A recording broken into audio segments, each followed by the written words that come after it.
우리 함께 사도신경으로 신앙 고백하시겠습니다. 나는 전능하신 아버지 하나님 전지의 창조주를 믿습니다. 나는 그의 유일하신 아들 우리 주 예수 그리스도를 믿습니다. 그는 성령으로 잉태되어 동정녀 마리아에게서 나시고 본디오 빌라도에게 고난을 받아 십자가에 못 박혀 죽으시고 장사된 지 사흘 만에 죽은 자 가운데서 다시 살아나셨으며 하늘에 오르시어 전능하신 아버지 하나님 우편에 앉아 계시다가 거기로부터 살아있는 자와 죽은 자를 심판하러 오십니다. 나는 성령을 믿으며 거룩한 공교회와 성도의 교제와 죄를 용서받는 것과 몸의 부활과 영생을 믿습니다. 아멘. 우리 함께 찬송가 453장 찬송가 453장 예수도 알기 원하네 우리 함께 찬송하도록 하겠습니다.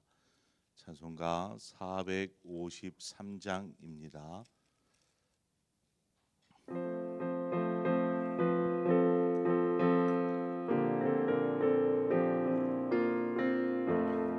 예수도 알기 원하네 크고도 넓은 은혜와 대속해 주신 사랑을 간절히 알기 원하네 내 평생의 소원 내 평생의 소원 대속해 주신 사랑을 간절히 알기 원하네 성령이 스승되셔서 진리를 가르치시고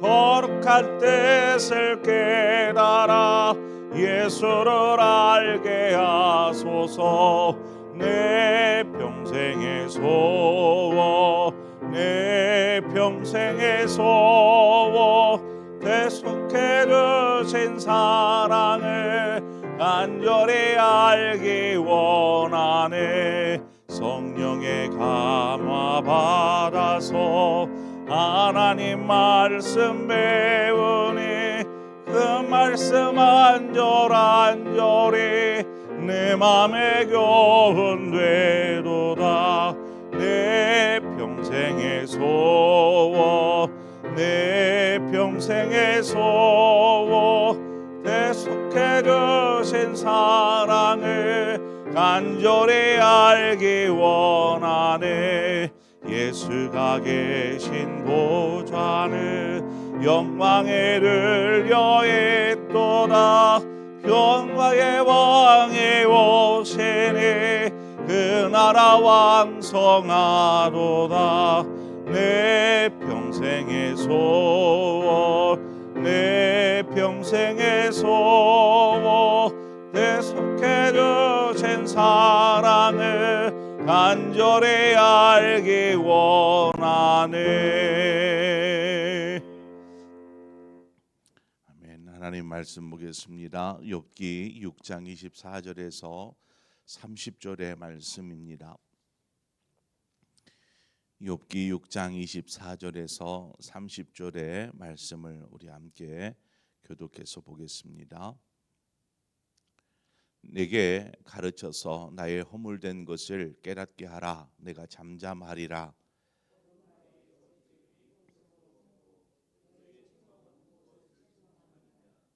너희가 남의 말을 꾸짖을 생각을 하나 실망한 자의 말은 바람에 날아가느니라.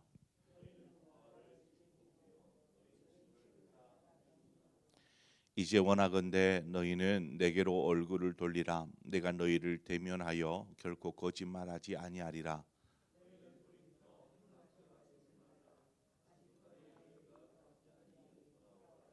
함께 읽습니다. 내 혀에 어찌 불의한 것이 있으랴. 내 미각이 어찌 속임을 분간하지 못하랴. 아멘. 오늘 본문의 내용은 이제 욥이 친구들에게 조금은 단호한 언어로 이야기합니다. 한번 나의 허물이 너희들이 내가 고난당한 것이 지금의 이 상황이 죄로 말미암았다라고 말하는데 한번 얘기해 보라. 나의 허물이 무엇인지 한번 말해 보라. 뭐 이런 식의 이야기를 합니다. 욥은 자신의 형편이나 사정을 생각하지 않는 그러한 친구들에게 자신의 그 답답함을 그냥 토로하듯이 이야기하죠. 또한 그 범죄로 인한 고난이라 이야기하는 친구들에게 욥이 이제 자신의 의로움에 대해서 이야기하기 시작합니다. 그래서 내가 볼 때 나는 의롭게 지금까지 살아왔다라고 이야기하면서 너희들이 더 이상 나에게 어떤 너의 범죄로 인한 재앙이야라는 정죄하는 것을 멈추도록 이야기하고 있습니다. 욥은 여기서 이제 자신의 이제 의로움을 주장하게 되는데 이것은 욥 자신의 행위가 뭐 절대적으로 의로웠다라는 것을 말하는 것이 아닙니다. 욥기를 잘못 오해하면 욥이 막 자신이 의로웠다라고 이야기하는 것, 그 교만하지 않아? 이렇게 말할 수 있는데 친구들이 욥에게 계속해서 너의 죄 때문에 하니까 욥이 이 이야기를 꺼내는 것입니다. 내가 하나님 앞에 범죄하지 아니하였다라는 것이죠. 자신의 의로움을 이야기하는 것입니다. 그래서 친구들에게 만약 나에게 뭔가 허물이 보이거든 얘기해 보라. 내가 듣겠다. 경청하겠다. 얘기해 보라. 이렇게 이야기하는 것이죠.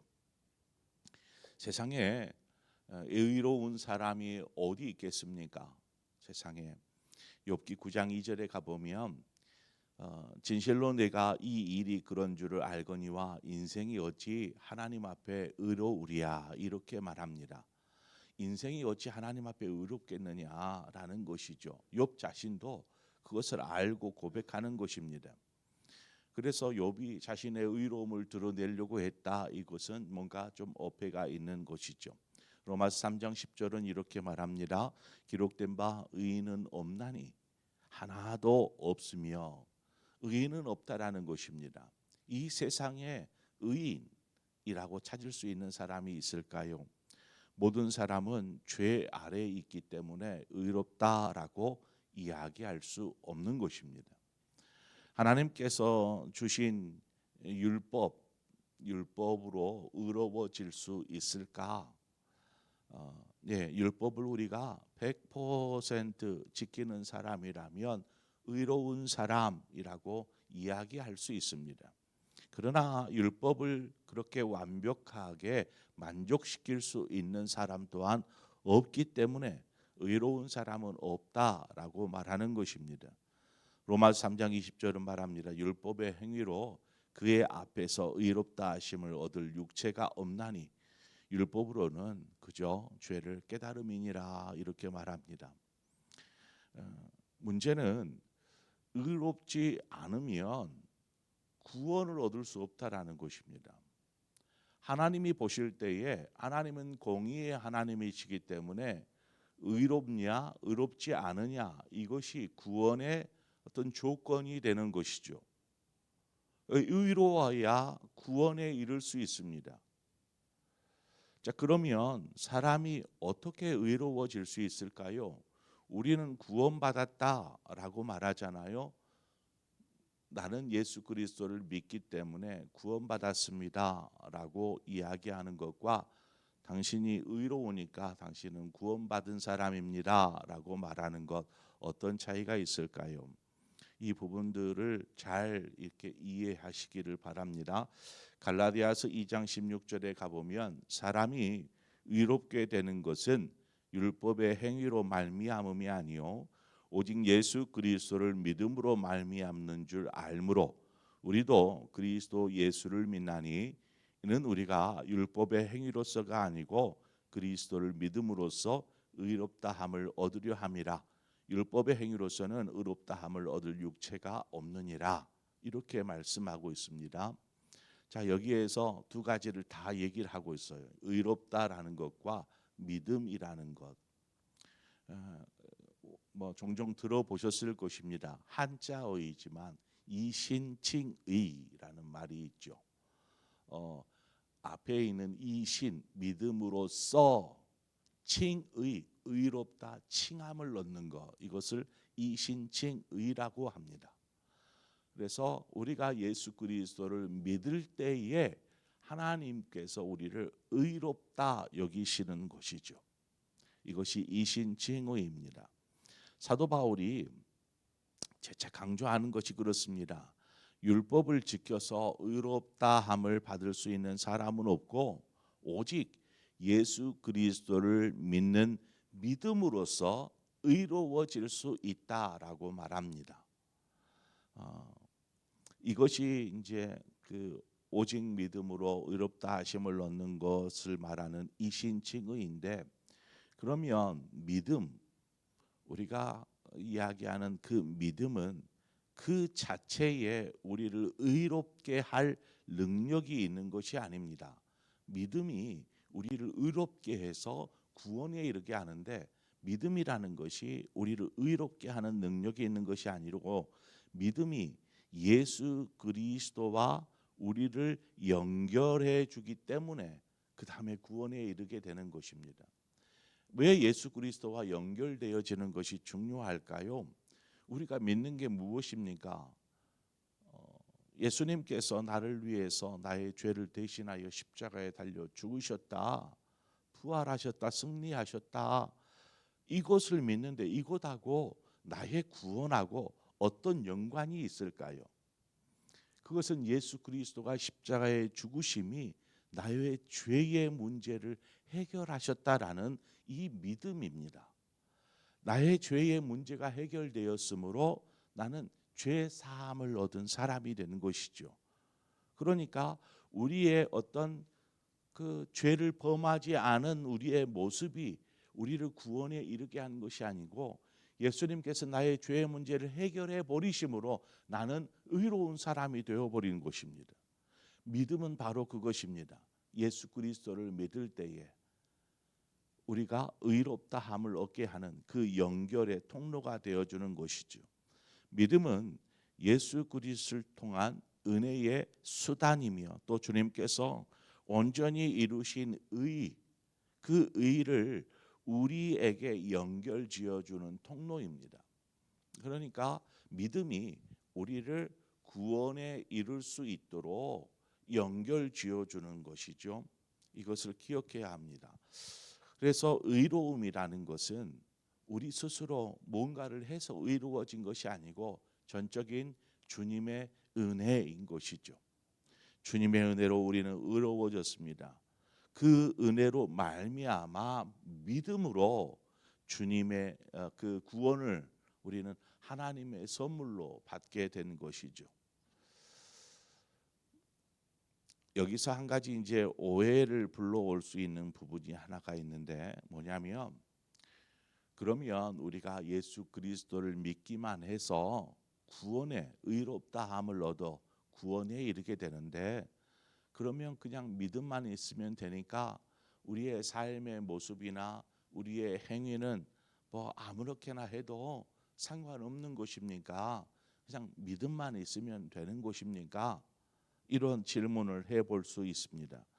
바로 여기에서 믿음에 대한 오해가 일어나게 됩니다. 여러분, 진정한 믿음은 결코 행위를 무시하지 않습니다. 행위는 뭐 어떻게든 어차피 죄인인데 어떻게든 상관없어, 나는 믿기만 하면 구원받을 수 있어 라고 생각하는 것, 처음 시작은 그렇습니다. 처음 시작은 그것으로 시작이 돼요. 오직 믿음으로 우리는 구원받지 우리의 어떤 행위를 통해서 구원받는 것이 아닙니다. 그래서 오직 믿기만 하면 우리는 구원에 이르게 되는 것이죠. 이것이 그리스도인의 처음 시작일 때, 처음 예수 그리스도를 믿을 때의 고백인 것입니다. 그런데 그 사람 안에 이제 믿음이 생겼어요. 그러면 시간이 가면 이 믿음이 자라나지 않겠습니까? 예수도 알기 원하네 찬송했던 것처럼 시간이 지나면서 주님을 더 알게 되고 신앙생활을 하면서 말씀도 알게 되고 하나님의 뜻이 무엇인지를 알게 되고, 이처럼 점점점 알아갈 때에 그 사람 안에 정말 믿음이 있다면 저 사람이 믿는 사람이구나 한다면 그 믿음이 그 사람을 변화의 삶으로 이끌게 되기 때문에 이 말을 하는 것입니다. 예수님을 알게 되고 그냥 알고 끝나는 것이 아니라 예수님을 아니까 예수님처럼 그렇게 살아야 되겠구나. 예수님을 따르는 제자의 삶을 우리가 사는 것이죠. 그러니까 우리는 믿음으로써 구원을 받지만 그것은 처음 시작일 때의 고백이고 이후에는 그 믿음이 점점 자라나는 것이죠. 신앙이 자라나는 것입니다. 주님을 닮아가는 삶을 살게 되는 것입니다. 그래서 바로 우리는 변화의 삶으로 이어지게 됩니다. 신약 성경에 보면 야고보서를 보면 그 행함이 없는 믿음은 믿음이다라고 말하면서 행함을 강조하고 있는데 바로 여기에서 비롯된 것입니다. 행함이 없는 믿음은 죽은 믿음이다. 처음 시작은 행함은 필요가 없어요. 그냥 믿기만 하면 구원에 이르러요. 그러나 이것이 차츰 우리의 신앙이 진짜 진정한 믿음으로 우리 안에 자리 잡고 있다라면 예수님을 닮아가는 삶을 살게 되어 있다라는 것입니다. 변화되어지는 삶이죠. 야고보서 2장 14절은 말합니다. 내 형제들아 만일 사람이 믿음이 있노라 하고 행함이 없으면 무슨 유익이 있으리요? 그 믿음이 능히 자기를 구원하겠느냐라고 말합니다. 그리스도인은 성령 안에서 새 생명 얻은 사람들입니다. 우리는 이미 새 생명 얻은 사람들이죠. 그러므로 구원받은 사람은 하나님을 사랑하고 또 죄를 미워하는 그런 삶을 살게 되어 있습니다. 바로 우리가 살아야 될 삶이죠. 그래서 사람의 행위가 어떤 구원의 기준이 혹은 구원의 조건이 되는 것은 아니지만 저 사람이 예수님을 믿는 구원받은 사람이다라는 어떤 구원의 증거가 되는 것입니다. 삶의 모습이 그냥 예수 믿지 않을 때와 똑같은 삶을 계속 살아간다라면 누가 저 사람이 예수 믿는 사람이다라고 이야기할 수 있겠습니까? 이제 우리는 우리의 입술의 고백으로 예수 그리스도를 나는 믿는 그리스도인입니다라는 고백과 더불어서 우리는 이제 삶으로 우리의 행위들로 이 고백하는 증거가 되어야 합니다. 증인이 되는 것이죠. 오늘 본문 29절은 또 이야기합니다. 너희는 돌이켜 행악자가 되지 말라. 아직도 나의 의가 건재하니 돌아오라. 욥은 친구들이 가지고 있는 그런 모든 재앙은 죄로 인하여서 시작된 것이다라는 이러한 생각에서 좀 벗어나기를 지금 바라고 있는 것입니다. 그 생각에서 좀 벗어나라. 하나님은 모든 고난이 죄로부터 시작된 것이 아니라 다른 이유로 혹은 시험으로든 이런 재앙이나 고난은 시작될 수 있어라고 말하는 것이죠. 사람은 이렇처럼 자신의 생각을 너무나 신뢰합니다. 자신의 생각. 이것이 사람의 사고가 자신에게 믿음으로 이렇게 확고하게 자리를 딱 잡게 되면 다른 사람의 의견이나 말을 들으려 하지 않게 됩니다. 이것은 나의 믿음이기 때문에 이것을 바꾼다. 이것은 내 믿음이 없었다. 이 고백과 같기 때문에 자신이 생각이나 어떤 것을 믿음으로 간직해 버리면 흔들리려고 이거를 바꾸려고 하지 않습니다. 그것이 틀린다 할지라도. 그래서 우리 이것을 고정관념이라고 하죠. 고정관념. 그래서 이 믿음이라는 게 무섭습니다. 이것이 잘못 오류를 믿어버리면 이것은 굉장히 잘못된 방향으로 자신의 삶이 이끌려 버리기 때문에 올바른 믿음이 너무나 중요합니다. 바르지 않는 것을 믿어버리면 그냥 그렇게 가요. 그래서 우리는 바른 믿음을 가져야 합니다. 바른 믿음. 그러니까 바른 믿음을 갖기 위해선 진리가 우리에게 믿음으로 자리 잡아야지요. 어떤 세상사가 우리 안에 믿음으로 자리 잡는 것이 아니고 올바른 절대 진리인 하나님의 말씀이 우리 안에 믿음으로 자리를 잡아야 하는 것입니다. 어떤 저도 설교를 하지만 여태껏 얼마나 많은 설교를 했는지 모르겠어요.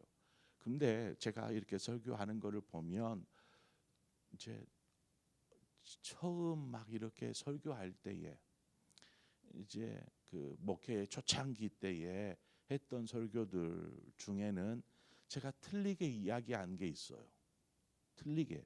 후에 보니까 제가 성경을 더 이렇게 연구하고 더 자주 보게 되니까 그때 내가 좀 틀리게 얘기를 했었구나 라는 것을 깨닫게 될 때가 있어요. 그렇습니다. 목회자가 분명히 하나님의 말씀인 진리를 선포하지만 이 부분에 있어서 이제 그것이 뭐 믿음을 완전히 잘못 이야기한다거나 이런 것은 아니지만 실수로 뭔가 내용을 잘못 오해시켜서 이야기할 때가 있더라는 거죠. 이처럼 어떤 저도 설교 중에 잘못된 틀린 정보를 이야기할 때도 있는 것처럼 그냥 모든 것을 아멘으로 받아버려서는 안 되는 것이죠. 그래서 우리가 가지고 있는 생각이나 혹은 사상이나 혹은 믿음을 절대화해서는 안 됩니다. 이러다가는 어떤 우리가 잘못된 방향으로 흘러갈 수 있으니까 오직 진리 되신 하나님의 말씀만을 절대화해야 합니다. 그 말씀밖에 없다라는 것이죠. 그래서 우리가 사람 앞에서 겸손해야 될 이유가 바로 여기 있는 것 같아요. 내 생각이 다 옳아, 내 믿음이 다 옳아 라고 생각해 버리면 사람들 앞에 자기 주장하게 되어 있습니다. 자기 목소리를 크게 하게 되어 있습니다. 그러나 겸손해야 될 이유는 우리가 하나님의 말씀 앞에 겸손하듯이 사람 앞에서도 겸손한 태도를 취하는 것이죠. 그리고 늘 자신의 생각과 자신의 믿음을 하나님의 말씀을 통해서 계속해서 비춰보는 것입니다. 혹 내가 어긋나지는 않았는가, 잘못되어지지는 않았는가. 그래서 말씀 안에서 자신을 돌아보면서 자신의 삶의 옳고 그름을 다시 한번 판단해보고 정리해 가는 것입니다. 결국 우리의 구원은 마지막 순간에 있기에 우리는 지금 완성한 사람이 아닙니다. 구원을 온전히 이룬 사람이 아닙니다. 그 구원은 우리가 하나님 앞에 설 때에 이루어질 것입니다. 우리는 미완성이기 때문에 틀릴 수 있어요. 왜 내 믿음은 결코 틀리지 않고 완전히 100% 절대로 옳다라고 말합니까? 아니에요. 우리는 틀릴 수 있습니다. 미완성이기 때문에. 그러나 마지막 순간까지 계속해서 우리가 말씀 안에서 새로워지고 우리의 생각이, 우리의 행동이 새로워져야 하는 것입니다. 이미 믿음으로써 우리가 의롭게 되어 하나님의 구원을 이루었지만 그 구원을 온전히 이루기 위해서 우리는 끊임없이 말씀 앞에 서서 말씀을 붙잡고 살아야 할 줄 믿습니다. 바로 그 삶을 사는 저와 여러분의 삶이 되어지기를 주님의 이름으로 축원합니다. 함께 기도하겠습니다. 좋으신 하나님 아버지, 은혜와 사랑을 감사합니다. 우리는 그저 볼품없는 넝마 조각 같은 인생을 살아왔지만 주님께서 우리를 사랑하셔서 십자가에 달려 우리의 죄를 대속하심으로 우리를 구원하여 주셨습니다. 우리가 예수 그리스도를 믿음으로 말미암아 하나님께서 그 믿음을 보시고 우리를 의롭다 칭하여 주셨고 우리를 구원하여 주셔서 감사합니다. 하나님이 이제 우리가 구원받은 사람, 주님이 보실 때에 의로운 사람이 되었는데 여전히 우리의 삶의 모습은 예수 믿지 않을 때의 모습과 별반 다를 바가 없는 그러한 삶을 살고 있다면 우리가 온전한 믿음, 거룩한 믿음을 간직하기 위해서라도 우리의 삶의 변화를 또 주님 닮아가는 삶을 힘써 살아갈 수 있도록 주님 인도하여 주시옵소서. 그래서 오직 말씀에 붙잡힌 사람, 오직 그 진리 되신 하나님의 말씀으로 우리의 신앙과 우리의 믿음과 우리의 그 행위들을 돌아보면서 하나님의 기뻐하시는 삶을 오늘도 살아가는 우리 모든 성도들 되게 하여 주시옵소서. 예수님의 이름으로 기도합니다. 아멘. 오늘 시간 말씀을 생각하면서 하나님, 저는 분명히 믿는 사람인데 왜 제 삶에는 아무런 변화가 없는 걸까요? 우리 스스로의 삶을, 신앙을 말씀 앞에서 진단해 보면서 하나님이 기뻐하시는 삶으로 우리 삶이 주님 닮아가는 삶이 되도록 이렇게 오늘 이 시간 말씀 다시 한번 묵상해 보시기를 바랍니다. 그리고 더불어서 우리 교회를 위해서 기도하십시다. 하나님께서 우리 상봉교회를 통해서 하나님의 크신 영광을 드러내시고 하나님의 뜻하신 계획하신 것들을 이루시기를 원하는 그런 우리 교회가 될 수 있도록, 그래서 사람의 생각과 계획으로 이끌려지는 교회가 아닌 하나님의 인도하심을 받는 교회가 될 수 있도록 위해서 기도하고, 특별히 영유아 유치아동 중고 청년에 이르는 교회 학교 우리 다음 세대들을 위해서 기도해 주시기를 바랍니다. 믿음 안에 말씀 안에 또 사랑을 먹으며 이들이 잘 자라나서 정말 믿음으로 세워지는 우리 다음 세대가 될 수 있도록, 또한 우리 장년부를 위해서 또 이제 6월 22일 있을 임직식 피택자들을 위해서 또 여러분 함께 기도해 주시기를 바랍니다. 그리고 여러분 각자의 기도의 제목으로 기도하시다 자유롭게 돌아가시겠습니다. 함께 기도하겠습니다. 좋으신 하나님 아버지, 이 새벽에도 우리를 불러주셔서 감사합니다. 하나님, 우리가 하나님의 자녀 된 것이 얼마나